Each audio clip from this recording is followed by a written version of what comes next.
par journée ensoleillée. Aussi, on peut mettre des lunettes soleil. Ça permet aussi de cacher nos yeux. Hein? Comme ça, le gibier, il ne sait pas si on le regarde ou pas. Regardez, j'ai l'air de vous regarder dans la caméra. Je regardais là-bas.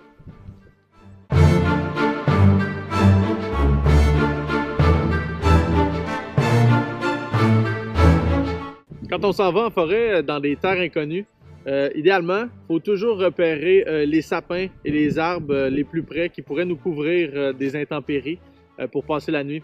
Ou sinon, soyez toujours conscient de où est le F-150 le plus près. C'est ça long.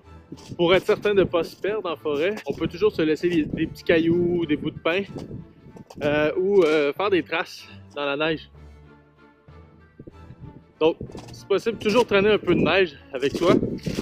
Quand il y a une petite neige comme ça, la veille, ça cale un peu. Donc, on s'épuise plus facilement. Il y en a qui préfèrent prendre des raquettes. Moi, ben, je les ai juste oubliées. Un effet bénéfique de la chasse, on apprend aussi à reconnaître les éléments qui composent la forêt. Par exemple, les sortes d'arbres. Juste à côté de moi ici, un gros arbre. Juste à côté d'un petit arbre. Puis pas loin de là, un moyen arbre. Je sais pas ce que je ferais si je connaissais pas ces notions-là. On continue. Pour mettre une ambiance à la fête, je vais faire une petite joke de chasse. Alors, qu'est-ce que ça dit un chasseur à un autre chasseur?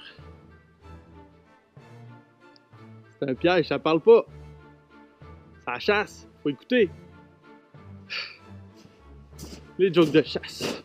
Pour avoir de meilleures chances de repérer son gibier, on dit toujours qu'il faut se mettre à la place du gibier.